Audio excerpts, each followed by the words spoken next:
I intend on opening a hoe clinic. Yes, a rehab for hoes. And I want Ariana Grande to be my first customer. Don't worry, we will keep your business private, but I want to sit around in a circle and have Ariana talk about how many days she's been clean from being a hoe. To the future, you guys. Who is Candace Owens? The conservative voice shaking up politics. Candace Owens rose from a small-town upbringing to becoming one of the most outspoken and influential conservative commentators in America.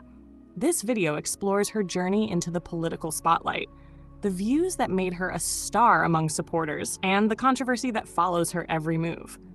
Owens isn't just a political figure. She's a media force, an author, and a fierce debater whose unapologetic style has earned her both devoted fans and vocal critics. This video dives into her rise, her message, and the debates she sparks on race, culture, and politics. From social media battles to high-profile speeches, Owens has built a brand on challenging mainstream narratives and speaking directly to her audience. Is she a fearless truth-teller, a provocateur, or something in between? Today we explore the life, influence, and impact of Candace Owens, the woman who turned her voice into a movement. We don't need this Blake Lively, please. There are real women, by the way, who are being, I want you to understand this, there are real survivors of like women who did nothing, were walking to their car and a stranger, and that's what makes me angry. When everybody is achieving this fake victimhood, is that it makes nobody believe the real victims. And there are tons of them. There are tons of women who have survived. There are people who have been by their fathers, who survived things in their homes and come out of it. And you diminish their stories when you're just like a flippant, arrogant, C-list actress who married another person who's arrogant and flippant, and you're both narcissists and you just want to take a movie. Like, shame on you. We're seeing this through the end. Welcome to Who Media, the channel where curiosity leads the way. From famous celebs and cartoon icons to legends and hidden names, we uncover the stories behind the people you know and the ones you don't. Candace Amber Owens. The name alone can trigger cheers in some circles and eye rolls in others. But why? How can one woman, barely into her mid-30s, stir such powerful reactions across the political spectrum? Is it her razor-sharp rhetoric, her bold defiance of expectations, or the fact that she simply refuses to follow the rules society tries to hand her? Maybe it's all of those things, or maybe it's something deeper. Born on April 29, 1989 in Stamford, Connecticut, Owens entered the world without fanfare, unaware that she would someday become a household name. Raised primarily by her grandparents after her parents divorced, she grew up in a middle-class home that valued structure, discipline, and education. Do you think having older, more traditional guardians shaped her worldview from the start? Or did those values lie dormant until the right moment came along to awaken them? Her childhood was not without turbulence. At just 17 years old, Owens became the target of a racially charged incident that made local and even national headlines. She received threatening voicemails from a group of white classmates, messages so vile they prompted an investigation and involvement from the NAACP. Imagine that. You're a teenager navigating high school drama, and suddenly your personal life becomes a matter of public discussion. How would you react? Would it break you? Or forge you into someone who can weather public storms? At the time, Owens didn't dive into politics. Her focus was on journalism. She attended the University of Rhode Island, majoring in the subject. But like many of her future endeavors, this chapter didn't follow the expected path. She left school before graduating, moving instead into the professional world. Her early career included work for a private equity firm and later in marketing for Vogue magazine. She was sharp, ambitious, and determined, but she wasn't yet the political firebrand people know today. And here's where it gets interesting. Her early political leanings were actually liberal. Yes, Candace Owens, the woman now synonymous with conservative commentary, started her public commentary journey with a blog called Degree 180. It was 2015, and the site regularly criticized conservative figures. Doesn't that make you wonder, how can someone swing so dramatically from one political ideology to another? Was it a matter of personal evolution, or had she simply never found a political home that felt authentic to her? The turning point came in 2016 during the US presidential election, a year already charged with division, online vitriol, and political tribalism. Owens was working on a project called Social Autopsy, a website aimed at publicly exposing internet trolls. But the idea was controversial, criticized from both the left and right, and Owens found herself under attack, particularly from progressive activists. That experience, she has said, opened her eyes to what she saw as hypocrisy and bullying within liberal circles. Could it be that the very people she thought she aligned with politically pushed her in the opposite direction? By late 2016 and early 2017, Owens was openly identifying as a conservative, and not just in a casual coffee shop debate way.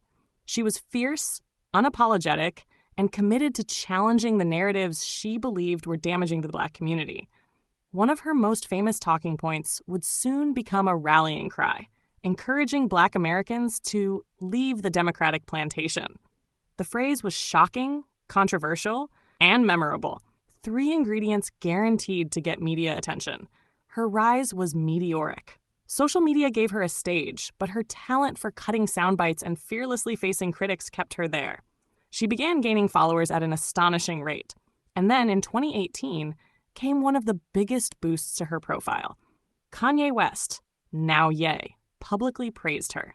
Think about that for a second.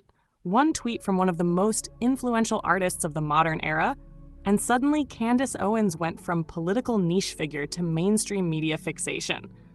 How many people in history can say their career skyrocketed with a single celebrity endorsement? That year, she also became communications director for Turning Point USA, a conservative organization targeting college campuses.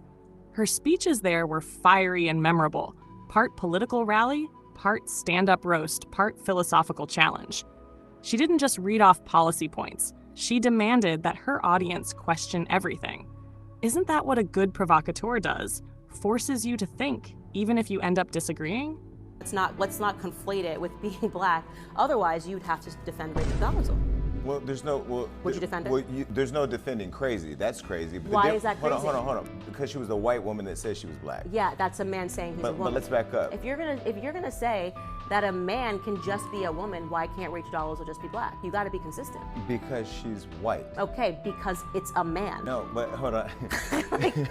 I get it. You know I'm right. I get it. You know I'm right. No, I don't agree. And this is not a matter of right or wrong. But it is. Hold on. This one is. Let me tell you. Why isn't Rachel Dolezal Black? Because she's a white woman. Okay, because it's a male or it's a female. What? In 2020, Owens launched the Blexit movement, a campaign urging minorities to reconsider their allegiance to the Democratic Party and embrace conservative values. Whether you saw it as a grassroots awakening or calculated political theater, it undeniably made waves. She hosted rallies, appeared on countless talk shows, and solidified her place as a top-tier conservative influencer. Owens' personal life has also been a subject of fascination. In 2019, she married George Farmer, a British businessman with aristocratic roots and political involvement in the UK's Conservative Party. Together, they've built a family grounded in faith, tradition, and by her own account, a rejection of the chaotic values she sees dominating modern culture. Is it possible that her personal happiness gives her the confidence to be so publicly combative? Or is her combative nature part of what attracts equally strong personalities into her life? Of course, being Candace Owens comes with constant controversy. She has been accused of downplaying racism, oversimplifying complex issues, and aligning herself with figures many consider divisive. Her critics call her a provocateur for profit, someone who thrives on outrage. But here's the thing, Owens leans into the criticism. She often frames it as proof that she's telling hard truths people don't want to hear. Which makes you wonder, is she genuinely convinced she's right? Or is she simply a master of the modern media game, where attention is the real currency? Her ventures have expanded beyond political commentary. She's authored books, hosted a talk show on the Daily Wire, and launched a podcast where she tackles politics, culture, and personal reflections. She's equally comfortable discussing the US Constitution as she is sharing her thoughts on parenting or pop culture scandals. That adaptability keeps her audience broad and keeps her opponents guessing. Candace Owens' appeal for her supporters lies in her fearlessness. In a political climate where people often self-censor to avoid backlash, She speaks with unfiltered confidence. She has no interest in agreeing to disagree. For Owens, there's truth and there's falsehood, and she believes she knows the difference. But that also raises a question. Can a person's conviction be so strong that it blinds them to nuance? Or is that unshakable certainty exactly what makes them effective? For her detractors, Owens represents a troubling form of political celebrity, one where provocation outweighs policy and media battles replace genuine dialogue. Yet even they must acknowledge her skill. She knows how to dominate a news cycle. She understands how to control her narrative. And she is keenly aware that in the age of social media, being impossible to ignore is often more valuable than being universally liked. Today, Candace Owens stands as one of the most recognizable conservative commentators in America. She's gone from an unknown blogger to a political lightning rod, from Stanford high school student to a woman whose name can command headlines worldwide. And the question that lingers is, where does she go from here?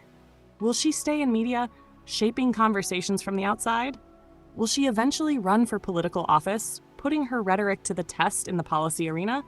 Or will she pivot entirely, surprising us once again as she's done before?